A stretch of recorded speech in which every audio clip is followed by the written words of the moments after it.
Howdy, y'all. Welcome to Enigma Cast. You might not know this, but Steve and we did something different with our hair this week. Haters. That's right. Before you go asking yourself, what happened to Sasquatch Steve? What happened to Professor Augustus? We're still here, y'all. That's me under there. Say hello, Steve. What's up, y'all? How y'all doing? What's up, y'all? We have been getting, as you know, we have transferred over to a community Discord server, and I've been going through all of my notes that I neglected, and I've had people send us many messages. And one of the over topics in there is talking about cryptids in the Appalachian Mountains and where I grew up and why do I talk so awesome and Steve sounds so weird. Well, we're going to get into that tonight, but I got to tell y'all something. All right, hold on. I got to be serious for 2 seconds. We're going to go in a dark place tonight, y'all. And if you're not built for this life, go to bed now. Turn off. Catch the next episode, all right? But if you stick around any longer, you're about to learn some things, all right? So,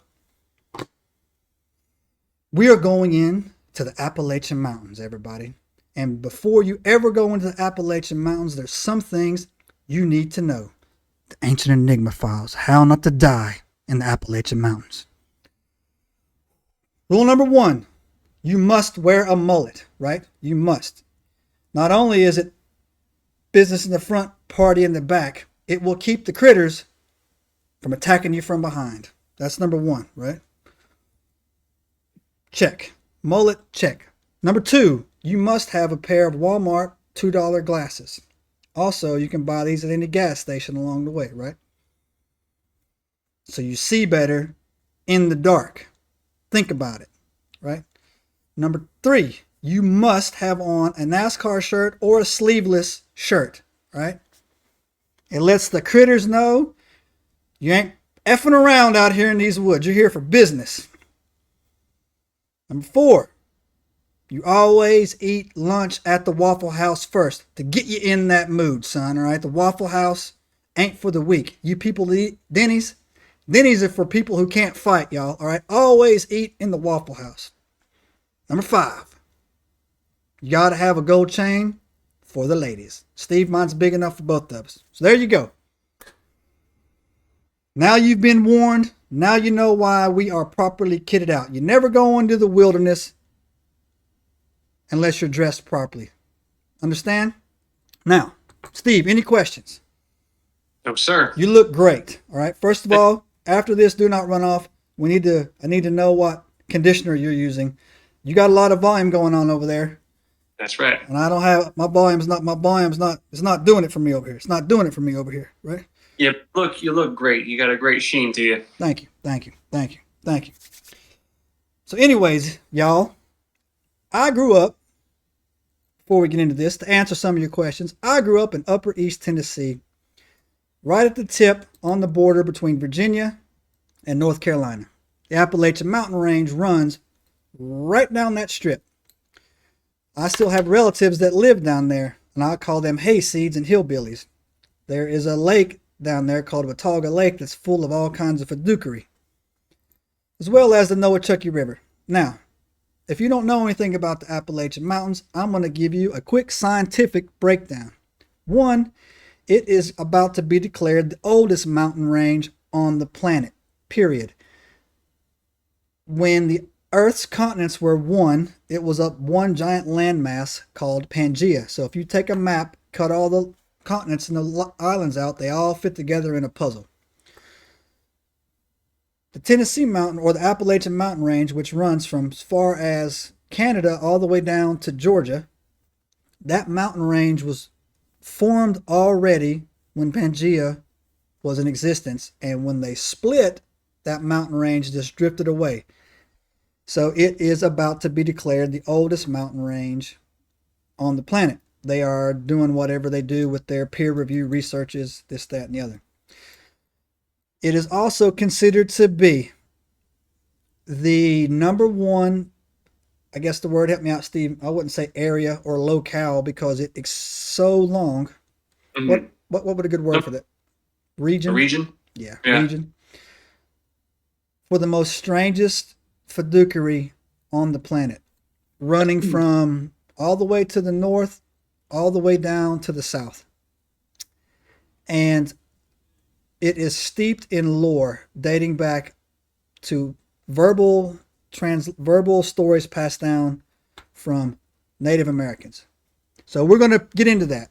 So everybody knows about, we're going to take a little different turn here on this. Everybody knows about Bigfoots and Dogmans and rakes and all this other stuff and Brown Mountain Lights and the White Witches of West Virginia. But what y'all might not know about is the lesser known fiduciaries that go on in that region. So my man, Sasquatch Steve, and I are about to fill y'all in on that. Are you ready? All right. Let's do it. Let's do it. Woo-hoo!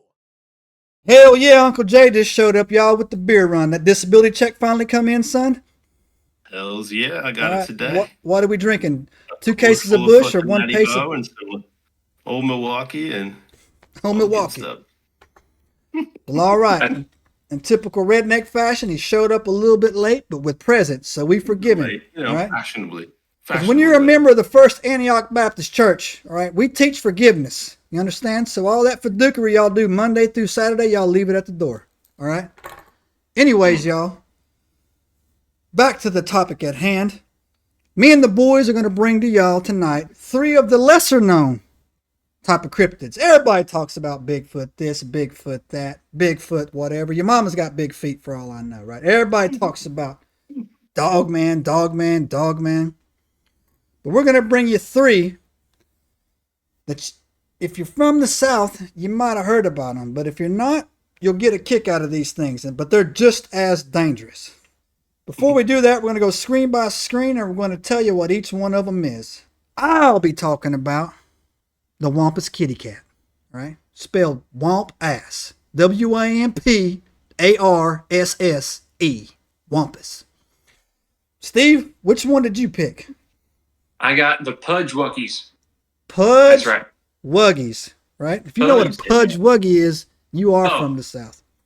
Pukwudgie. Pukwudgies. I'm sorry, sir. From my brain here, but Pukwudgie. Pukwudgie. Get it right. Pukwudgie. 10 toes down, Steve, for the Pukwudgies, all right? Tell me that wouldn't make a great church softball team name right there. Here comes the Pukwudgies. All right. Uncle Jay, who did you pick? I did the Smoke Wolves. Smoke Wolves. Responsible for death of lost people and livestock. Yes. All right. So, Steve, we're going to let you start first with the Pukwudgies. Pukwudgies. All right. So, before I get started, I'm going to, as you mentioned, Joe, the Appalachians, they run very vast, right? They're obviously bigger. Typically, when you think of the kind of crazy. Hold on one second. Cryptid. For this episode, you can call me Duke. All right, go ahead. Duke. Duke. All right. Go ahead. So, a lot of when you think about down south, more towards where you Tennessee, that kind of area, but the mountains run all the way up, as you mentioned, up into Canada. And I, as you may or may not know, I am from Northwest New Jersey, and the Appalachians run right through there. Growing up in the Scouts, I've hiked the Appalachian Mountains many, many times. So, being from the more northern section, I did pick a more northern Appalachian cryptid, and that is the Pukwudgie. That's why you sound like a smart mouth. You turned in all your homework in on time, son. You understand? That's right. That's right. You're that guy. All right. Gotcha. That's right. So, the Pukwudgie is actually really known more in the New England region, that kind of area. Usually Massachusetts is where they're most commonly found. Really, they are part of, and I'm gonna sit here and just apologize ahead of time. There's probably a bunch of words I'm not going to say right because they're big in Native American folklore. Okay, so mostly found in the Wampanoag Native American tribe mythology, and I hope I'm saying that right. So, just a quick description of what a Pukwudgie is. They are described as typically between 2 and 3 feet tall and are said to be almost human-like. They resemble humans, but just very short, and the features that resemble humans the most are the fact that they have hands with fingers. They have human-like ears and noses. Now, the noses are typically depicted as being longer than normal human noses, but generally speaking, they look like small humans. But that's just in their normal form, right? So they are also known for having supernatural abilities. The two most common being that they can disappear, reappear at will, right? You could be chasing one and all of a sudden gone. You're not going to see it. It's just disappearing act, and it comes back whenever it wants. So that makes it a little dangerous, and that Yeah, no doubt. And all of a sudden he's behind it, So that's one thing. Their other supernatural ability, is that they can shapeshift. Commonly, they're known to shapeshift into what people have described as having like a troll face, kind of like a more grotesque kind of troll's face, and growing quills like a porcupine on their back, or either long quills or just thick matted hair. Why you would want to shapeshift into that, I have no idea, but that's what they do. Right. Because they don't want to be touched, I guess. Be Like Joe. scrapped up. That is very. Now, with the Pukwudgies, they're not friendly. They are not friendly with humans, and I'm going to go into what they do to humans. But before I do that, I'm going to tell you why, and I'm going to give you all the, I guess you could say, the origin story of the Pukwudgie. And as I said, before I get into the whether they're even real or not in the first place, I'm just going to preface this by saying that their origin comes deep from within Wampanoag mythology. So take this story as you will. As gospel, God's truth. That's right. That's 100% factual, everybody. So Exactly. pay attention. So early, I don't know the exact time frame of this, but long ago, the Pukwudgies and the Wampanoag people actually peacefully. They were friendly with each other. They lived in harmony. Things were good. I guess as good as you can be living amongst an army of 2-foot tall shapeshifters. But yes, humans and the Pukwudgies were friendly. At some point arrived this a giant named Maushop. Again, I hope I'm pronouncing that right. Maushop, he was a giant, and he was a Wampanoag deity.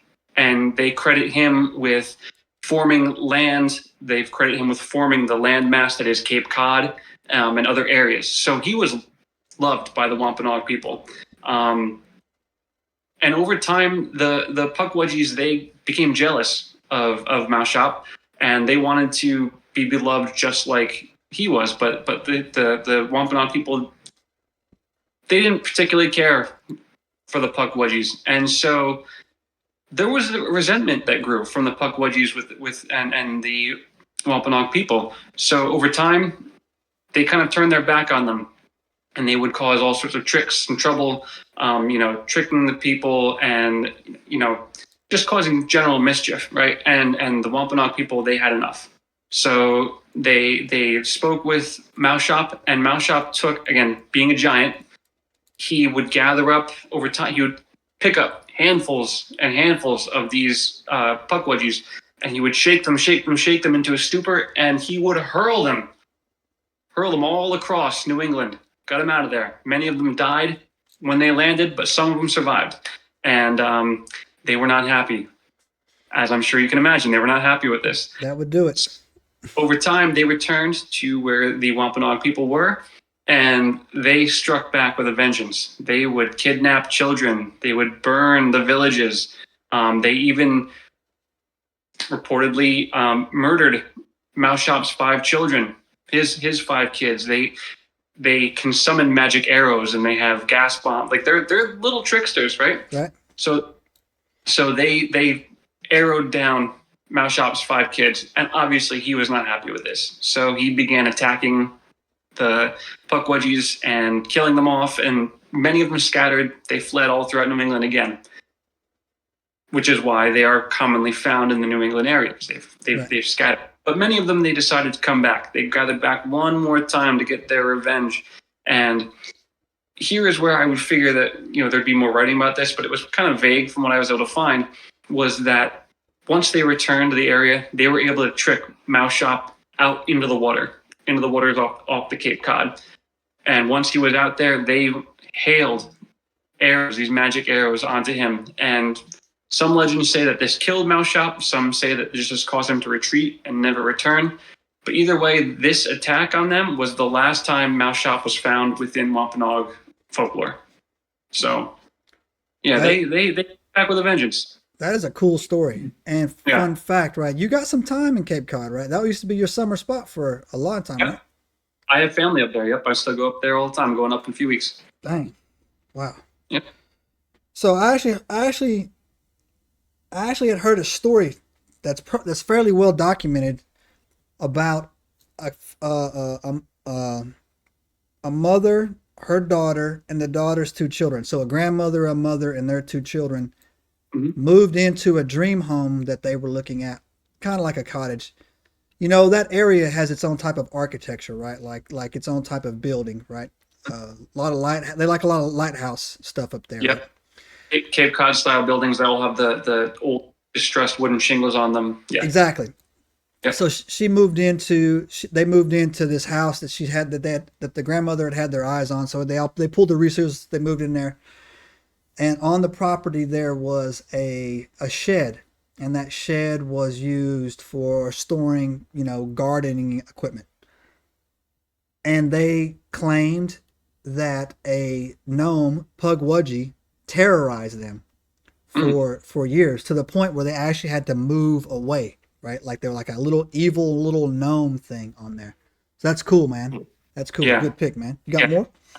And I didn't hear that one specifically, but I did read a few reports, reported stories of Pukwudgie sightings. But yeah, typically, as I said, they're not happy with us. Yeah. It have been hundreds, thousands of years, I don't know how long, but they're not happy with us. So if you encounter one, you're told to back off, get the hell out of there, right? Because they have been reportedly known to go as far as, like I said, kidnap children, kidnap people.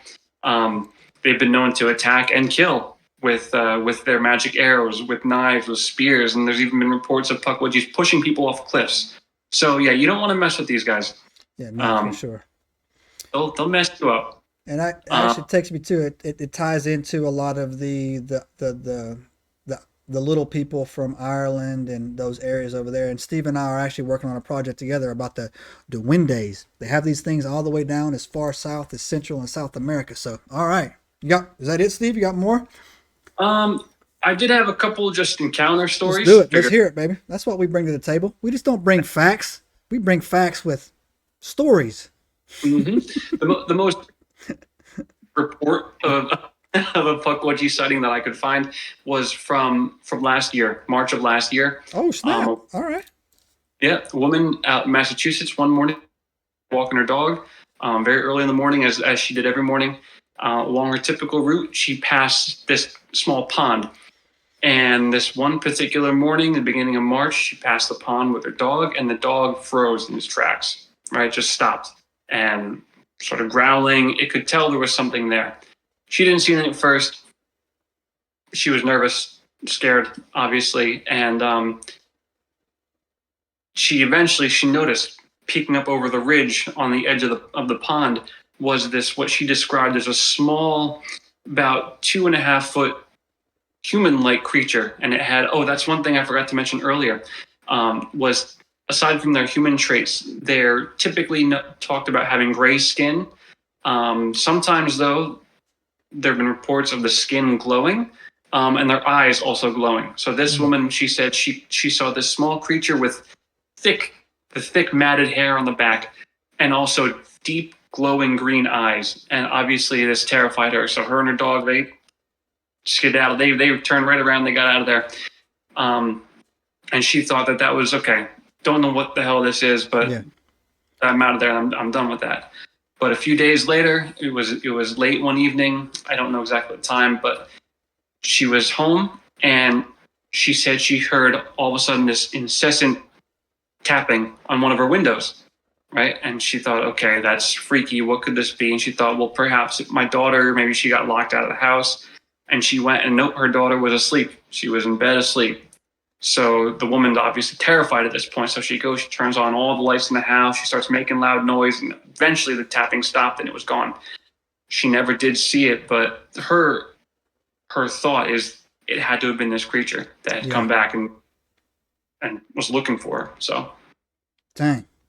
Yeah. Good job, Smoke. That's your name, Smoke. Good job, Smoke. Smoke, thanks. Smoke. Duke, Smoke, and Cooter. Good job, Smoke.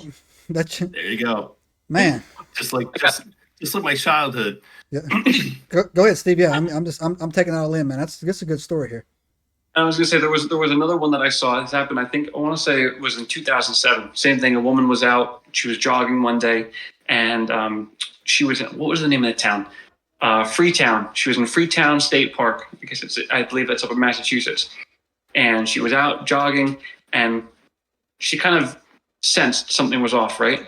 And she realized off in the woods, hiding behind this tree, kind of following her was this same idea of this small gray man with deep green eyes. And yeah, obviously she freaked out and she bolted it. She went home, and while she never closely encountered it, she said that over the course of the next few weeks, she would see this thing running around her property. So clearly it followed her home, So these things, you don't want to mess with them, obviously. No. People aren't even doing anything and they're getting, followed by the Pukwudgies. And so if you see one, you want to make sure that you get the hell out of there. And it's funny because that story was in Freetown National Park. And another thing I saw was, I guess, the sightings of Pukwudgies in this town of Freetown are so frequent that there are actually through the town, there are Pukwudgie crossing signs. It's like you'd see, I guess city officials, they thought it was enough of a, there were enough reports that they actually set up Pukwudgie crossing signs throughout this Freetown. So actually, it's funny because in Iceland, they refer to these little creatures as elves, and they have similar stuff about like to just appease the elves is what they call them, little small things, right? And so another thing that I could take away from that is that number one, I'm never going to go to that town because I don't need one of these things hitchhiking home to me. But number three, the thing I take away the most from that story is jogging's for losers, man. This is what you get. You understand? Let your dog out the trailer, let him go do his business and come back in. You ain't got to walk no dang dog. Just open the trailer door up and jogging. That's what you get for jogging, right? Well, all right. That makes sense, dude. Well, good job, Smoke. Thanks. You know what? You just got your contract renewed, son. You're 5 steps away from being a union man around here. All right, so you're closer, 1 step closer. Thank you, sir. All right, Cooter. Showed up late, didn't do your homework. That's my guy. I got it. That's my guy right there. All right. It's all right here, man. Smoke wolves. Smoke wolf. It's not just Appalachia.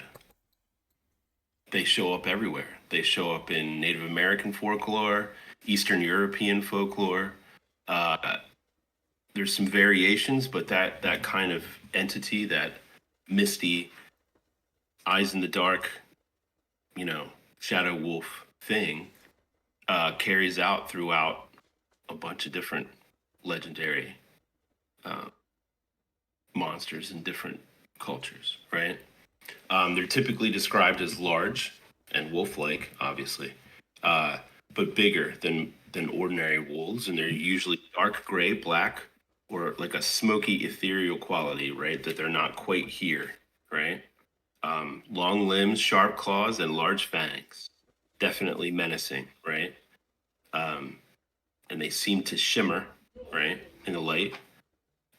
One of the most distinctive features is their ability to blend or become one with like the mist or smoke or shadows, right? They just kind of fade into it. They can seemingly that allows them to seemingly like walk shadow to shadow, where you can't like almost like they're teleporting some and just appearing in different places, right? The lore describes them as like the Native Americans used to believe that they were unjustly killed wolves, right? Like killed for the wrong reason, I suppose. Clearly, they've never met a Pukwudgie. Right. There's a specific hotspot in West Virginia called the Tygart Valley. Yeah. It's like it says it's a 573 acre area known as No Man's Land, where these smoke wolves are said to be specifically violent and virtually indestructible in this area. Yeah, real quick, man. Somebody from the channel sent me a picture claiming that it was a smoke wolf, right? And I deleted it because it was freaked me out. But it was in the tree line. They were on their back porch in West Virginia. One of those white 200-year-old houses, they were in there. And you can clearly see two red eyes, what looks like standing in like a cloud of smoke, right?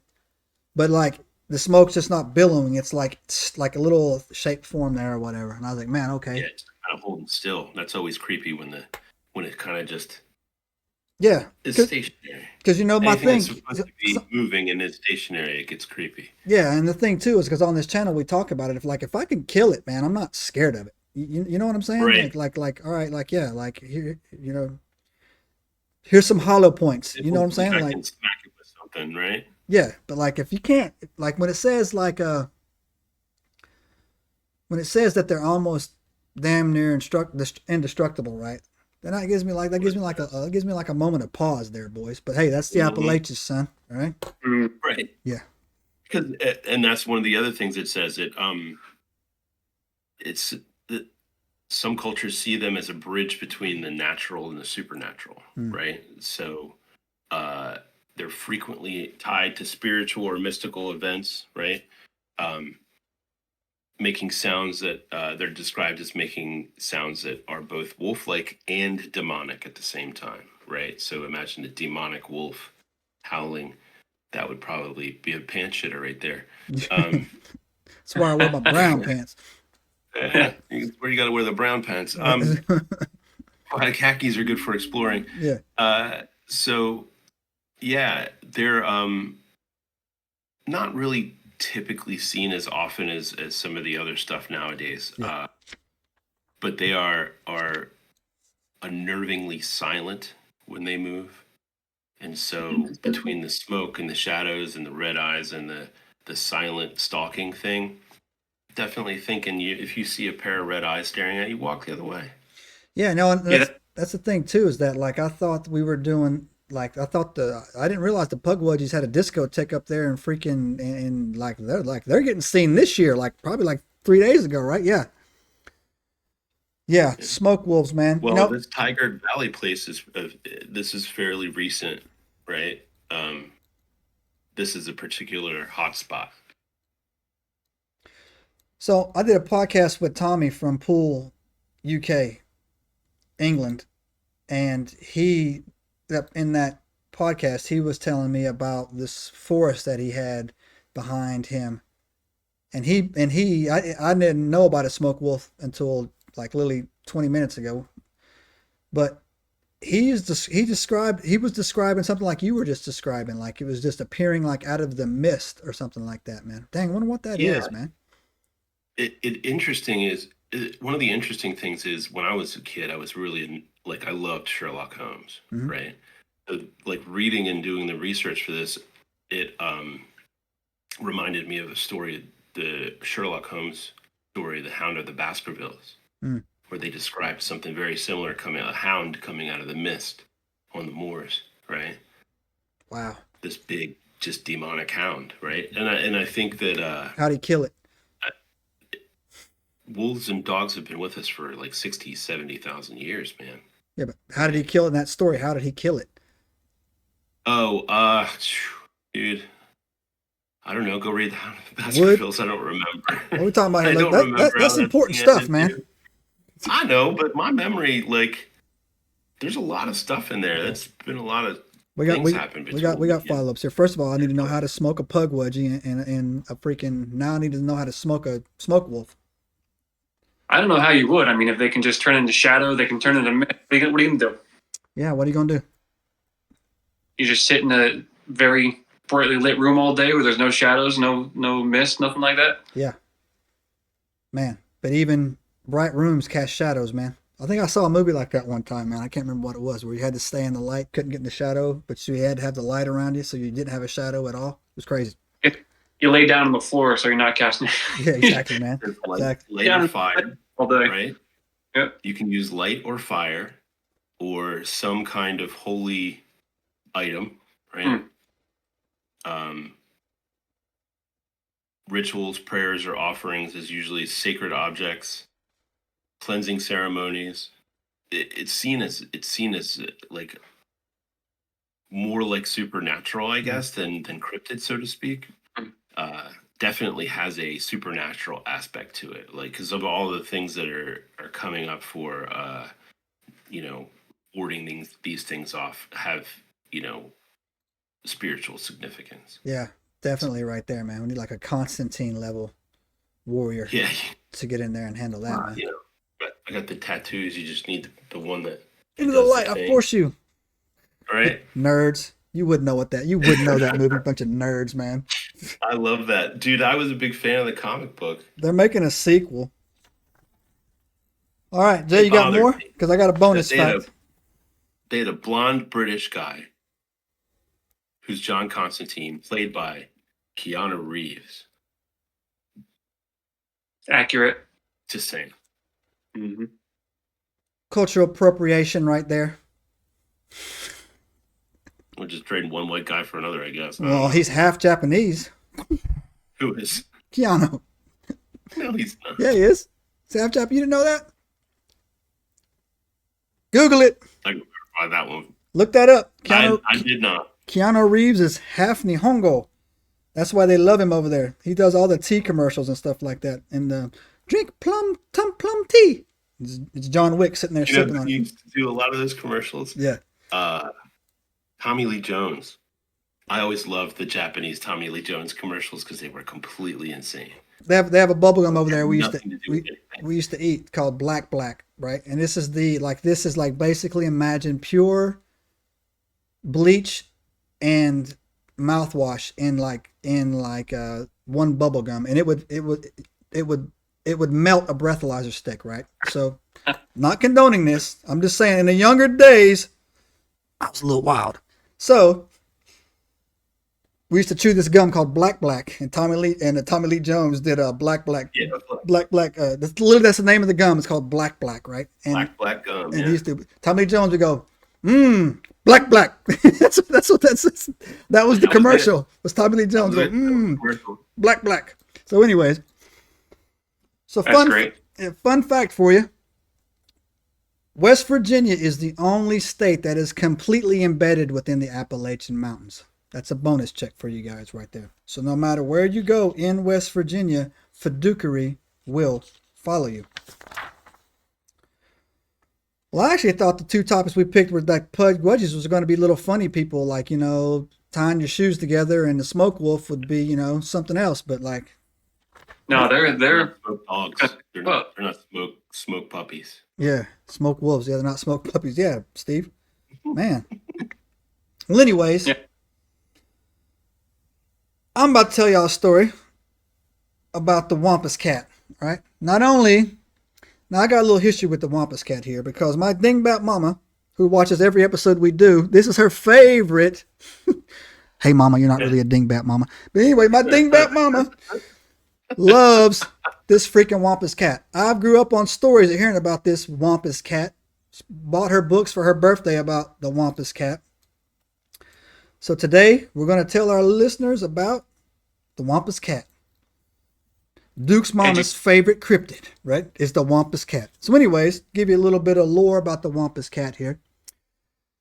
Wampus Cat originated, well, I'm going to tell you where all these things originated at the end of this segment. But I'm going to tell you where Native American lore says the Wampus Cat came from. The Wampus Cat originated from a Cherokee Indian legend. Now, the Cherokee Indians area was literally right where I grew up, on the North Carolina, Virginia, Tennessee border. That little thing, that's their area. In fact, if you ever go through, there is actually a Cherokee Indian casino right there in that area. I've never been there, but I know it's down there.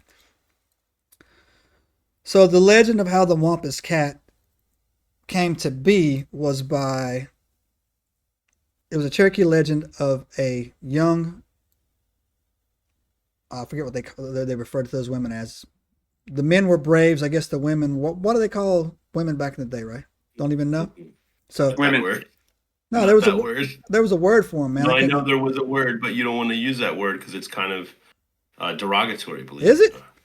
Yeah. Man, people are all kinds of sensitive. Okay. No. But because it's a misunderstanding of what the translation was. All right. So, anyways, I can't remember it anyways. But anyway, so there was a female married Native to American. a brave. Just trust me on that one. And this brave used to go out to go hunting, right? And she wanted to go hunting as well, but the females weren't allowed to hunt. They had to stay around in the village, do village stuff. So she broke the rules, followed her husband around. And when she did, how she did it is that he had killed a mountain lion, a skin of a mountain lion. She would cover up with this mountain lion skin, follow him around while he hunted.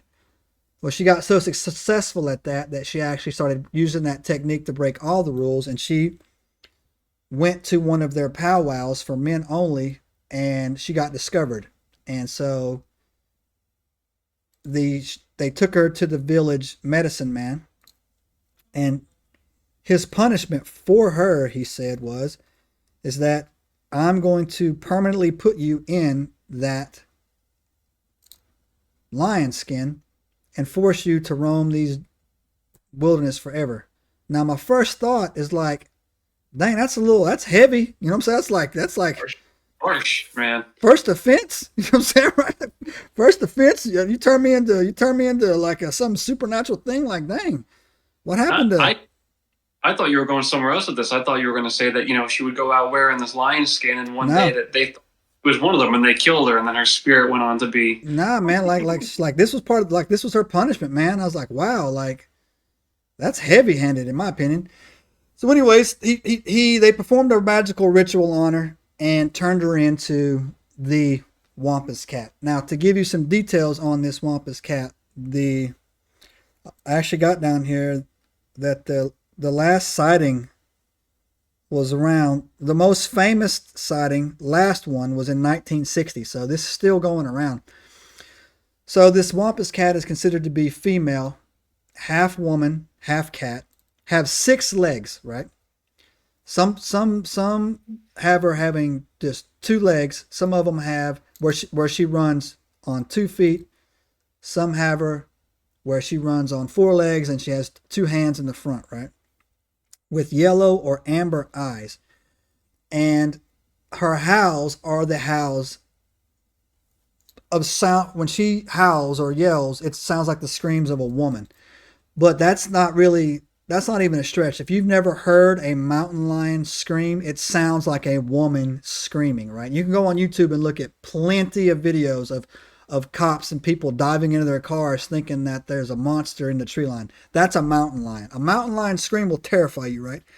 And that's why you always wear a mullet in the woods. And if you think I'm saying that to be funny, but mountain lions are ambush predators. Their favorite place to ambush you is the back of the neck, right? And they will stalk you, right? They will stalk you and wait for the perfect opportunity to attack you. In fact, I have a friend, Jay, you actually know who this guy is, who every year used to go fishing and spend 2 weeks in the Yellowstone up in Yosemite. And he had a mask made of his face that he would wear facing backwards. So it was a little mask that he would wear to keep the mountain lions from spearing him in the back of the head while he was just sitting on the river just fishing, because that's how quick they'll run up on you, right? So mountain lions are no bueno. Don't mess with them, y'all. Don't mess with them. All right, so after he turned her into this Wampus Cat, cast her out of the village, she was cursed to roam the that area forever. But there have been Wampus Cat sightings as far north as West Virginia and as far south as Georgia, and also into North Carolina, the western part of North Carolina, right? Now, there's two encounters that I came across that actually stood out that were really like, made me like, okay, man. The first one is Smoky Mountains in Tennessee. That's where I grew up. It was called the Smoky Mountains. And if you don't know why they call them the Smoky Mountains, if you're from like, Ohio or whatever, when the cloud banks come down, and especially when it rains, the mist will come out and it looks like smoke coming out of these mountains. So that's where the Smoky Mountains got their name. There's also a really cool place called Grandfather Mountain. If you're ever going through there, and I highly would recommend that you stop and like take an hour or an hour and a half and go around go pay it's a national park, pay like the $10 or whatever, drive your car up there. It's really cool, right? So yeah, Grandfather Mountain, the Smoky Mountains are beautiful, right? You will get no cell phone service down there, but like they're actually like really, really beautiful, right? So he was hunting like in the freaking Smoky Mountains, right? And he claimed that he saw the Wampus Cat. So first of all, this dude is a hillbilly because he was camping alone in the Smoky Mountains. And I've said this several times around here. Don't ever go into the woods alone, especially those woods, all right? And not even the New England woods now that I'm hearing what's going up in that place. But basically, if you go camping by yourself, you're asking for. You better know what you're doing. Yeah, you better know what you're doing, man. And you're asking for some trouble, man. You really are. Because there's people there too that have bad intentions on their mind. But always need a buddy. And even if you're going in there with a buddy, it doesn't guarantee you won't come across something, but it will lower your chances, man. You will have something there, right? And not only to mention, man, like you slip and fall, you break your femur, man, you're crawling out of there. That cell phone's not going to work, man. And so there's all kinds of bad stuff could happen. Anyways, his account was in the middle of the night, this dude heard an eerie low growl, right? So woke up, had his torch with him. He started in the camp. And if you go camping, you go to sleep and the fire will slowly start dimming down, man. So right about 4 o'clock in the morning, when them coals are burning, it's not casting off a light, right? So he said that when the light of the fire was so low that it was about maybe 8 feet to 10 feet. He was just guessing that he could just see from the center of where the fire was. But on the edge of that 10 feet, he said, he said he saw a vaguely human face with a cat-like body, and it started to hiss at him, hissing and growling, right? He stopped, he stared at it, he froze, right? He didn't even have his shoes on, he just froze, no gun, no nothing, flashlight, hissing. She didn't come any closer, female face, didn't come any closer, and she started backing away, right? And so 3 or 4 o'clock in the morning, he doesn't know what time it is. This just happened, freaked him out, hissing noise, jumps up, grabs his boots, grabs his rifle, and he does the one smart thing that I think he probably did. You don't leave. He threw a bunch of wood on that fire. He got that fire raging as hard as he could. And while that fire was going, he started slowly packing up his stuff. He waited till the break of dawn. Then he left. So if you're ever in the woods, and I tell people this that I go in the woods with, and you freak out, don't run. You understand? Do not run. And if you're ever lost in the woods, as crazy as what I'm about to tell you, the Ancient Enigma Files, How to Not Die in the Woods. If you're in the woods, in the real woods, and it gets dark, stop, sit down, and wait. The wilderness boys, you guys know this. Do not wander around in the woods in the dark. Do not do it, man. Because number one, you're going to get hurt. Number two, if something is looking for you to find you, trust me, you will make a lot of noise and they will find you. But number three, the woods become a completely different animal at night. You're going to hear sounds that's just barn owls killing mice. That's going to sound like something crazy. You take off running. Laughing in the forest. Yeah. Or you're going to hear kids laughing in the forest, right? Which is the exact same sound that coyotes make when they're talking to them. They sound like kids cackling. So if you're ever lost in the woods, y'all, and it gets dark, sit down and just wait. It's going to be a rough night, and But stay put. stay put, and then get up in the morning, and then a little for the Sunrise is your friend. exactly. And when whatever direction you see the sun coming up, that is east. So if you knew what direction you got in, if you walking south and this is where you got lost and that sun's coming up, get your bearing and just start walking north where you just came out, right? Hopefully somebody's looking for you. If not, you're going to die. So, I mean, you tried your best. All right? And the good news about dying in the woods is that nature will clean. Food too. Yeah, nature will clean you up in about 48 hours. They won't even find you, man. The possums will eat your bones, and you'll swell up and pop like a tick in the summer. Anyways, unless old Duke and Smokey and Cooter come looking for you, by God, and you sit still, son, we're on our way, right? They don't call us the B team for nothing. Understand, right? So that right there, that was encounter number 1, right? So, and now I said I heard a lot of encounters, right? But like these two were the ones that I felt were the most believable, and I like the one that was in the Smoky Mountains, right? I like that one.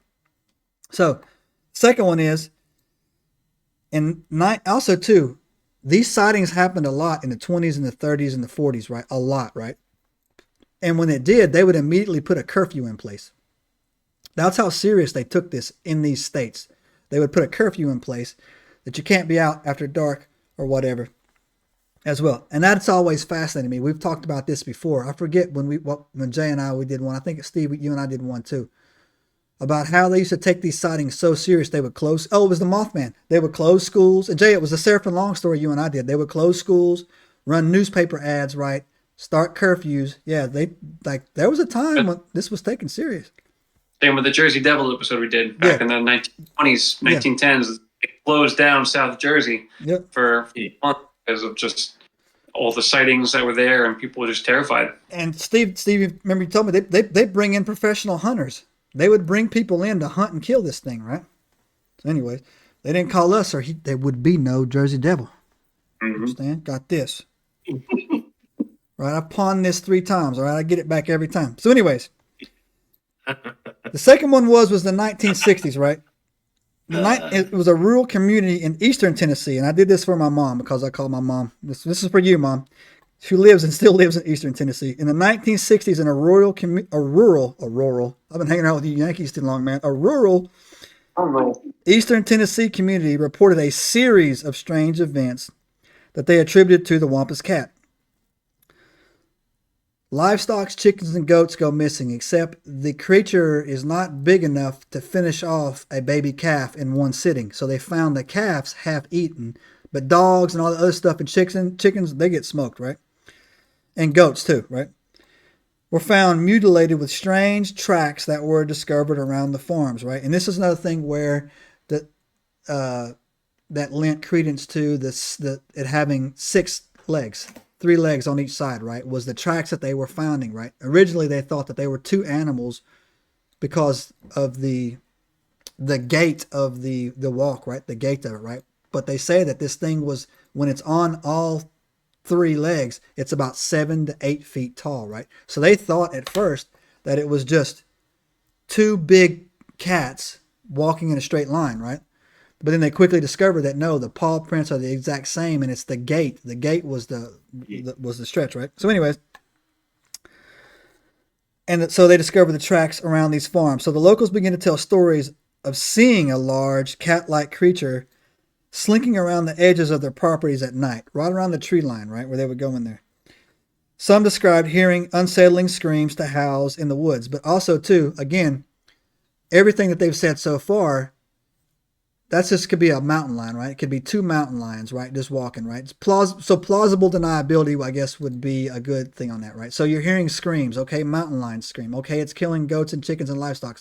Mountain lions will do that. We found big predator cat paws, okay? Then we got a really big mountain lion, right? So everything to that point, they were led to believe that it was just okay. We have a cat. So what they started to do? All right. We're going to set up shop, man. Circle the wagons. We're going to smoke this thing, right? This is 1960s, man. Rifles were fairly legit, man. Rifles at that time, right? It's not like they were using musket balls or anything like that, right? I don't know how powerful the scopes were, but anyways, bunch of good old boys, 30-06s, ready to roll, right? We're going to drop this cat, man. So come together, probably met at the Freemason Lodge, wink, wink.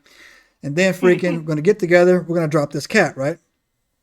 So they brought in, within their community, they brought in their most experienced, they call them mountain men, which basically guys that spend the most time in the mountains of the wilderness, right? The guys that know it the most. They brought these two guys in.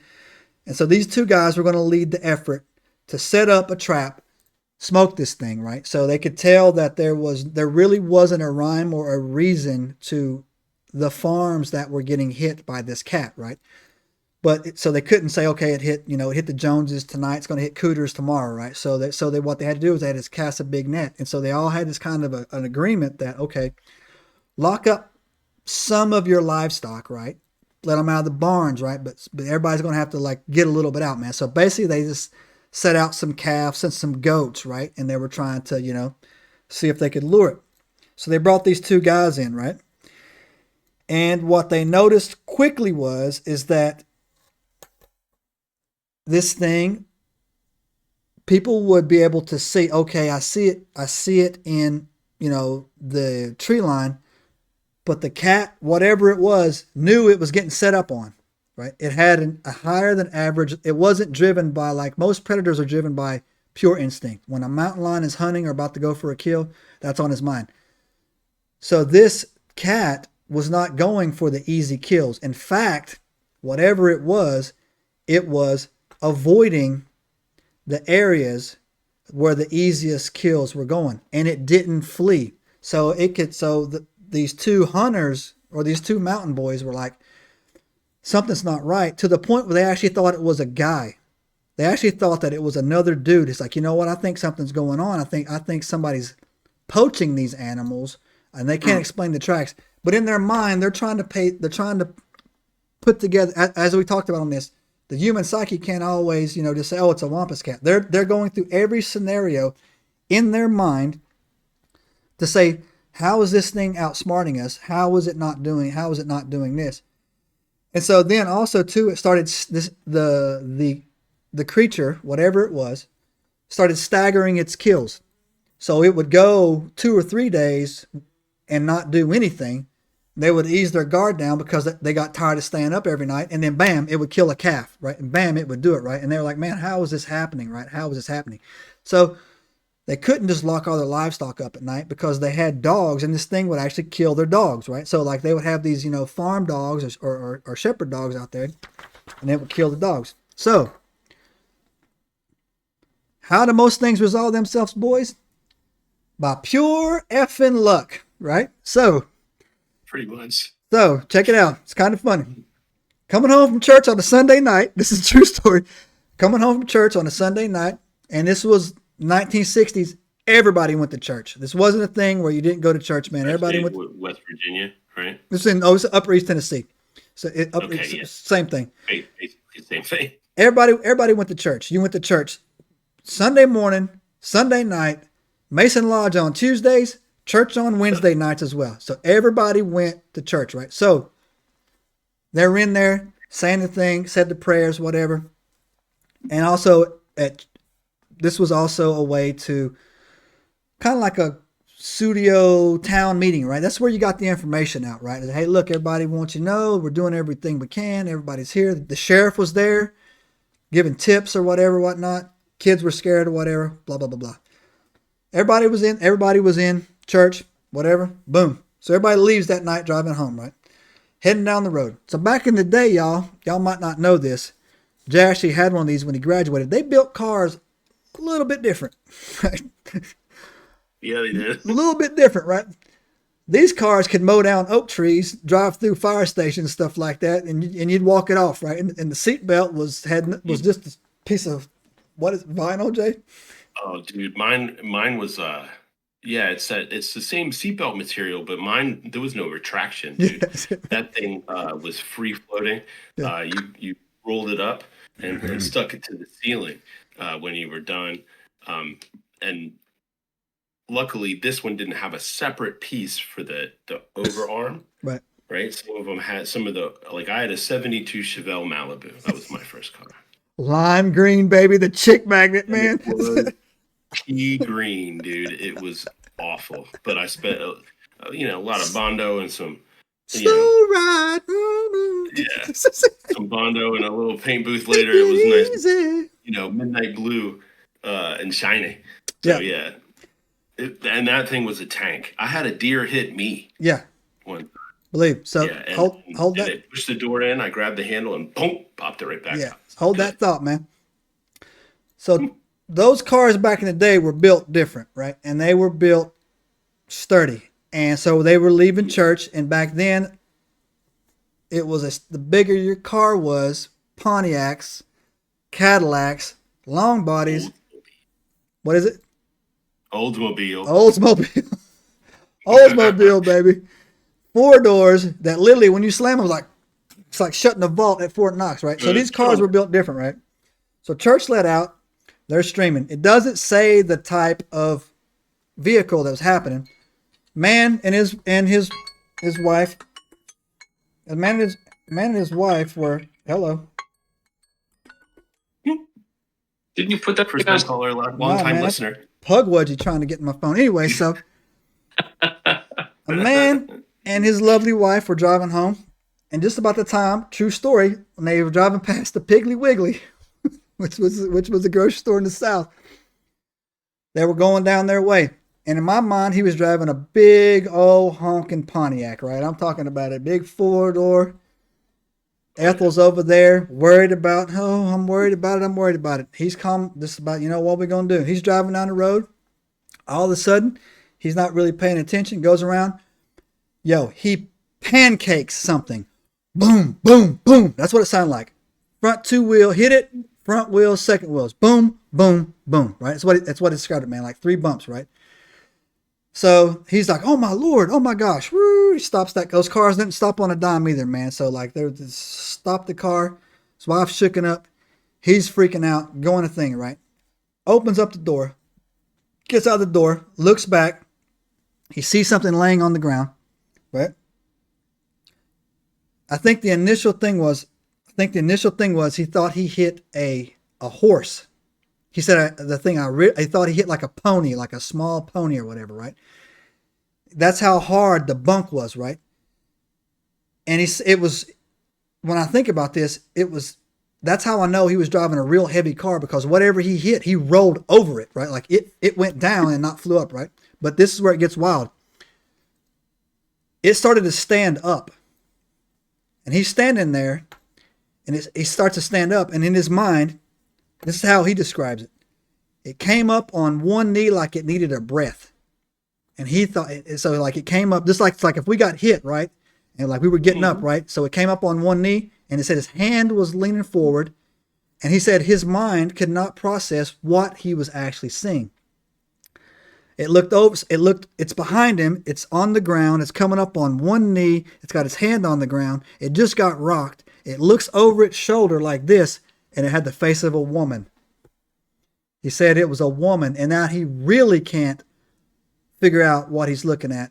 His wife is yelling at him in the car. She didn't get out of the car. He's got the door open. He's standing there. He is frozen, right? He is absolutely frozen. He cannot move. The thing is, they're just like making eye contact. This thing then, what it does is it says he says it shakily stood up, and it was at least as tall as him. He didn't say how tall he was. It said, but it was at least as tall as him, and it looked like a Wampus Cat. So it said it looked like basically a female cat on 2 legs, and he said it started to move away from him. Didn't speak, didn't hiss, didn't do anything. Started to move away from him, shakily at first, then at a trot, and then it bounded away. Bump, bump, bump. It started getting it got its wheels underneath it, dove into the tree line, right? So this is 1960. There are no cell phones. There are no email system. There are no nothing. Church was over, right? So he sits there, calms down. His wife's freaking out. What is it? What is it? What is it? He gets in the car. He hasn't called it a Wamp. He didn't call it a Wampus Cat. So that's why I said it looked like a Wampus Cat, right? That comes later. He gets in the car, drives home, drives to the house, picks up the phone. Also, if y'all didn't know back then, the phones were like this. Right? So he's sitting there, he's on there, he's going through the thing, he's down everything. He calls the sheriff. He tells the sheriff, this is what happened just now. Now the sheriff gets on his radio or calls the deputy station, because he calls the sheriff at his house. But there's a deputy that's on duty. So he calls the station, tells the station, hey, this just happened, so-and-so here, meet me there, right? So he gets dressed, he goes down there. The dude who dropped his wife off drives back, right? So now it's sheriff, deputy, and the man that did it. He takes him right to the spot where it happened, because you can see the skid marks where this tank slowed down, right? Not a drop of blood on the ground. Clearly, he has slight marks on his car, but like I said, these things were tanks, man. So he has slight damage on his front of his car. He tells him, I rolled over it. I know it went kadunk, kadunk, kadunk. There was 3 kadunks, man. I hit it with the front wheels, and then I banged it when the car set back down, and I banged it again when my rear wheels went over it, right? Not a drop of blood. So the sheriff's looking around. Obviously, they ain't nobody going in those wood lines, right? They got something snatching up people. This dude just tell you there's a thundercat running around out here or something, right? So they go back. So he goes back. Everybody says, calm down, go back. So he went back they went back to their places. The next day, they get the thing they call the 2 good old boys that were hunting. And they tell them the stories. Those boys told them, we got a Wampus Cat problem. Those 2 boys told him, this is a Wampus Cat. My papaw used to tell me about these, this, that, and the other, based on the description. And he says, we're in trouble. That's what he said. We're in trouble. If this thing's going around, nothing good can come from this. And no one has ever been able to, we don't even know how to handle this. But here's the fun part. All the killing stopped. It never happened again.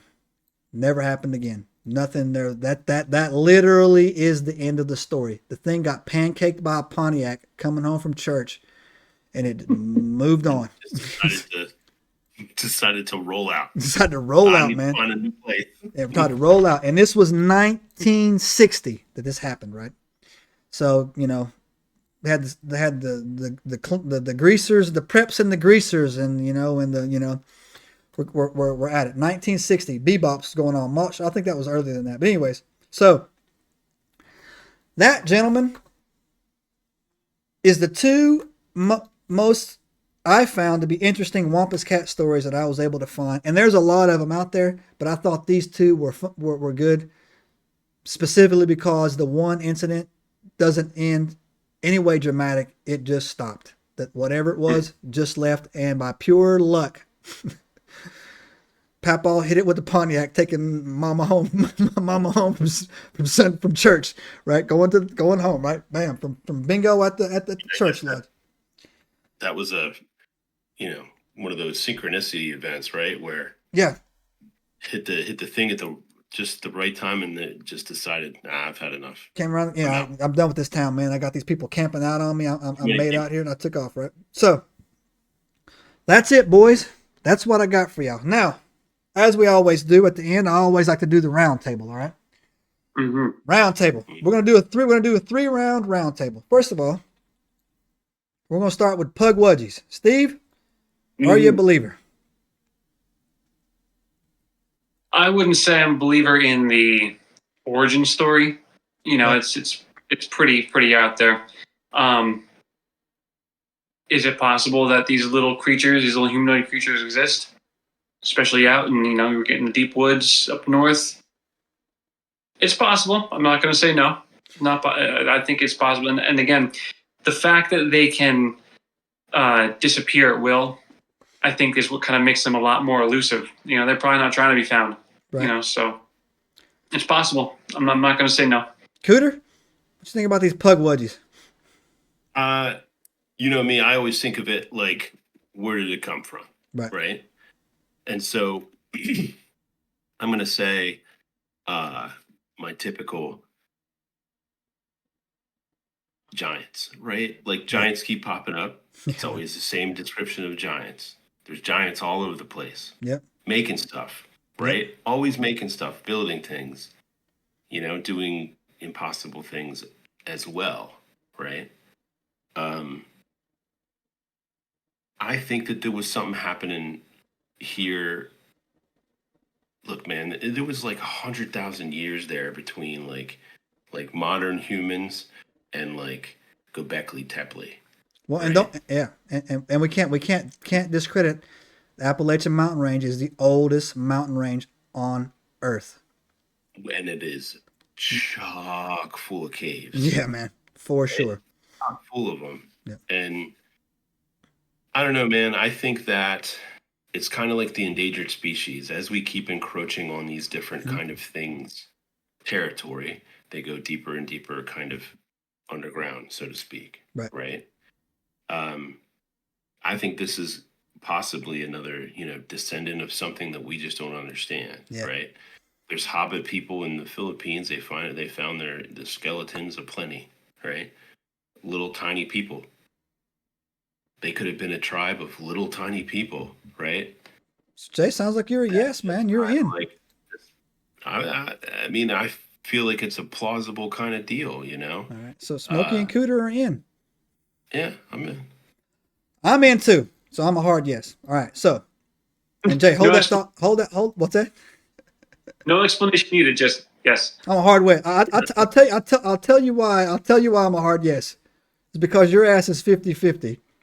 That's what I'm thinking. Like, Captain No Way in Hell over here. If you're 50-50, that's a hard yes for me. All right, yes. And hands down, I've got no time in Cape Cod, but I know you were there every summer, right? And like you were up there, right? And the whole little Pukwudgie crosswalks, that's weird. I mean, that's something right there. But hold that thought, Jay. We're gonna circle back to. We're gonna pull that thread. Smoke Wolf Steve or Smoke Wolf Steve? Yes or no? Now here's where I become Mr. No again. I like the story. I think it's a very cool story, but do I think that there's wolves just turning into shadows? And that one's a little bit more far-fetched for me. I'm going to say probably not. Smoke said no. Cooter, what are you? I don't know about smoke wolves, but I'm pretty sure there's lots of real wolves in the forest. And those motherfuckers seem to disappear and reappear too. So, yeah. I mean, I don't know. Wolves are pretty, but they don't typically hunt at night. So I feel like dusk in the forest is a very, very mysterious kind of time because it's real hard to see, and you see things that aren't necessarily the way you see them sometimes. Yeah, for sure. Myself with smoke wolves, I'm a no. And I'm going to tell you why. I'm a no with an asterisk. Yes, that is something there. But I'm going to throw it into skinwalker territory, some type of evil type of like manifestation, pulling energy around it, right? Some type of black portal on that, right? So I'm going to say that the smoke wolf. So I like when we were doing the Enigma live, and I was like, would a vampire be considered a cryptid? And Joel was like, yes, it would be considered a cryptid, right? So this is something I just don't think it's a cryptid. Like there's other types of fiduciary in those mountains, man. I just don't think this is a cryptid. So the smoke wolf, I think, is probably something else, but they are probably seeing something purely malevolent and not I wouldn't give you I'd give you $5 to go and touch it. That's what I'm saying, right? I run up and slap it, right? I'll give you $5 and a warm Dr. Pepper and a moon pie, right? Breakfast of champions. So anyways, I'm a no on that, man. I think it's something else. All right. Smoke, Wampus Cat. Yes or no? Wampus Cat, so I'm going to sit here and go Wampus Cat based on the origin story that you gave, right. Woman being transformed into a cat. I'm going to say that's a no. Do I believe that there's probably some very large, vicious, big cats out there that are more than just your typical mountain lion? Yeah, I think that's definitely a possibility. Right. Steve, Cooter, yes or no? Like I said, the forest is full of mountain lions. Right. I don't know, man. A six-legged cat is not out of the realm of possibility as far as mutations are concerned. Matter of fact, I've killed several of those playing Dungeons and Dragons. Right. So, For you know, real, like, though. so that I think, man, I've rolled like 920s and smoked those bad boys all the time. No. Damn right.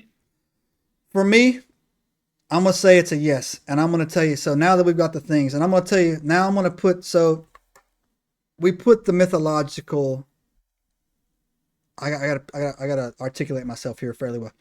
We've put the lore behind where we were told these things came from, right? And those are actually we've also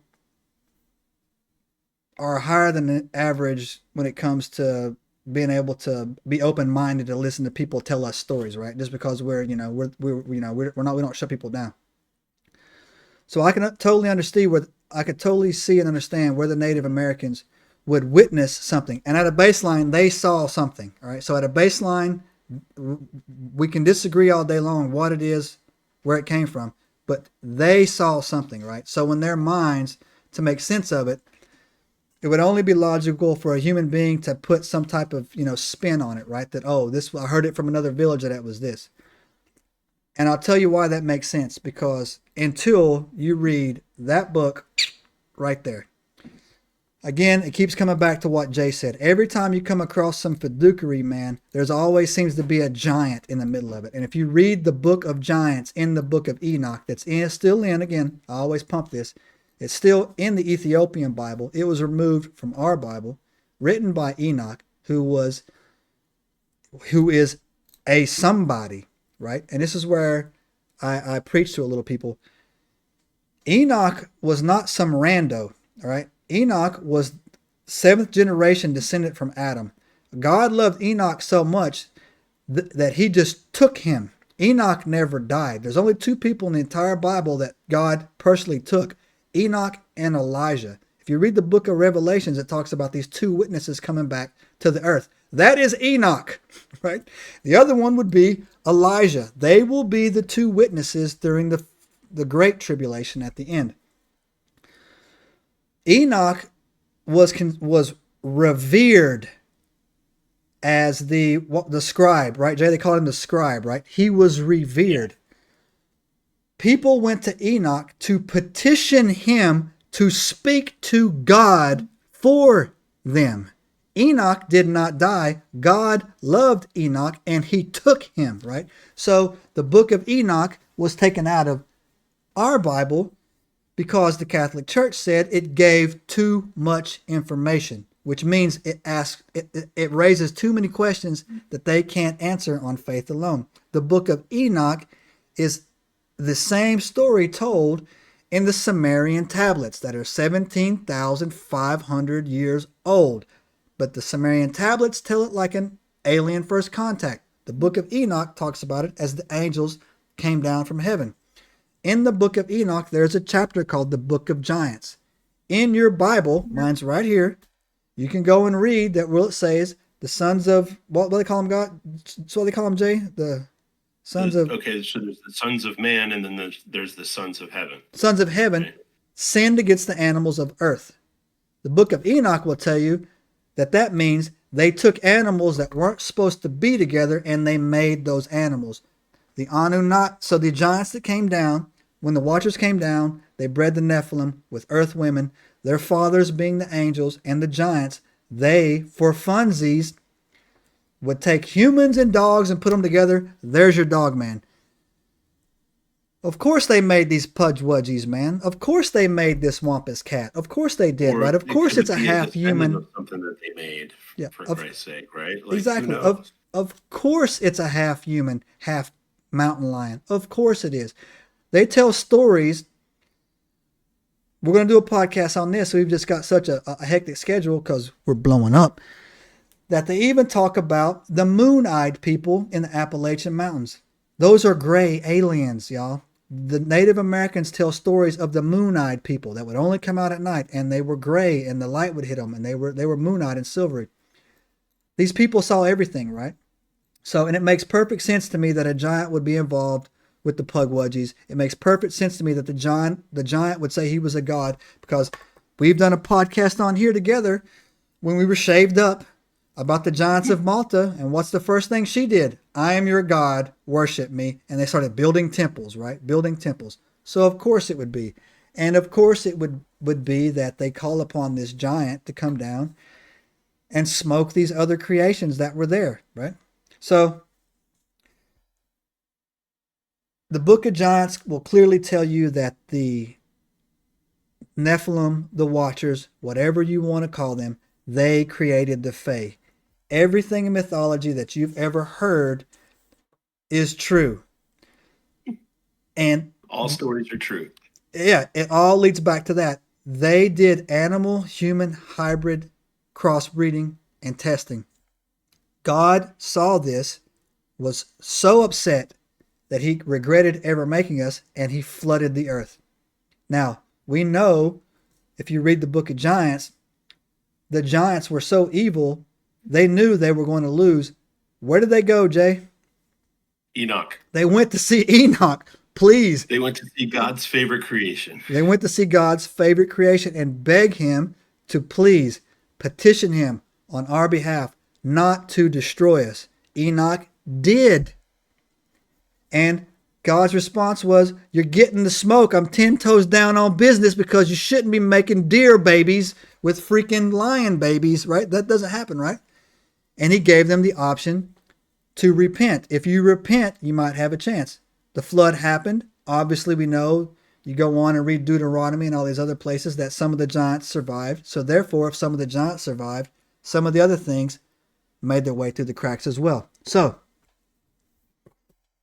that's all you get for $1, nerds. That's all you get right there, right? So that's all you get. But that's the story. And so another thing too is that the Appalachian Mountain Range, being the oldest mountain range on the planet, means that whenever this earth was formed, those lava tubes were active. How many ever hundreds of thousands of years ago? They're not active anymore. I think I even told this in a podcast recently that they just found those tunnels from the southern tip of the Appalachian Mountains that run into Louisiana or Alabama. That runs into Alabama. And I think they go even further. I bet they go down to Louisiana, right? So that's what you get. So 540 million years, dude. Yeah. 540 million years old. That's how old the Appalachian Mountains are. Imagine. And I mean, again, I'm going to say it because I said it last time. If you're going to set up a base on a planet for a really long-term mission, you're going to want the most stable, deer blind you can find. Yeah. Right? So, anyways. I mean, I feel like there's dude, what happened to the Watchers, right? We know that set of Watchers got smacked. Oh, yeah. But what about, like, were there other ones? Well, I mean, like, did you say? I don't. That's a good question. I know in the Book of Enoch, they're in hell, eternally chained. So all the Watchers, except for Azazel, and I think Azazel got a special treatment by Uriel, and or Michael himself came down and dealt with him, and he's I think he's actually in Australia. It says that if you go read the Book of Enoch, it says that God ordered him to be buried under jagged mounds of rocks, right? And they have this great big mound in the middle of Australia, man, where it's just all these jagged rocks just like standing on top of each other. It's a crazy story, man. But you know what? That's a good thing, man. What we'll do, you know what? It's about time. You know what it is, boys? You know what it is, boys? You know what we haven't done in a while, man? We haven't dug into that book back there. You know what? That's what we're going to do, boy. That's going on the calendars, boys. We're going to take a redneck excursion down the mean streets of the Book of Enoch, son. Not that old fluffy animal hybrid stuff. We're going to get deep. We're going to tell you what happened to them bad boys, them Watchers. Anyways, nerds. I got one over here we need to check out, too. What's that? What book is that? On a Pale Horse. Oh, I actually read that. I read that know. book. That is a whole podcast right there. That is the whole podcast right there. Bill Cooper. Anyways. Yeah, that's the whole podcast. Anyways, I'm looking lovely, boys. I'm looking lovely. So anyways, boys, you got anything for I'll walk us out of here? I got it finally. What? You want me to do it? No. I Save that one. prepared. Save that one. I'm Save that one. prepared. Save that one because we're gonna do a special one here. Steve, you got anything there, Smoke? No, I'm good. This is a fun episode. I really enjoyed this one. I'll tell you what. So I tell you what, if you stuck around this long, you're our type of hillbillies. You understand? You're all right. You can go into the woods with us any day, man. Hillbillies. Which one? Left, Hillbillies, right. left, right. Doesn't matter. Reach down there, spank that subscribe button, give us a thumbs up. Let us know in the comments who had the best mullet. Right? Let us know who there. Right? Sad. This thing is sad. Let us know, right? My sad ginger mullet. We're gonna head on down to we're about to head on down to the VFW and pick us up some chicks that smell like Virginia Slim menthols. You don't know nothing about that right there, them long ones back in the day. So That's like catnip. hit the link in our bio. Join us on our Discord server. We are going live once a week now, every Wednesday at 9 o'clock, Enigma Live. Submit the questions that you're too scared to ask, and I'll try to answer them for you as we go. So that's all you get for $1, noobs. And next time I see you, it'll be in the Waffle House. We're out. Subscribe now and turn on the notifications to join us on this extraordinary journey into the unknown.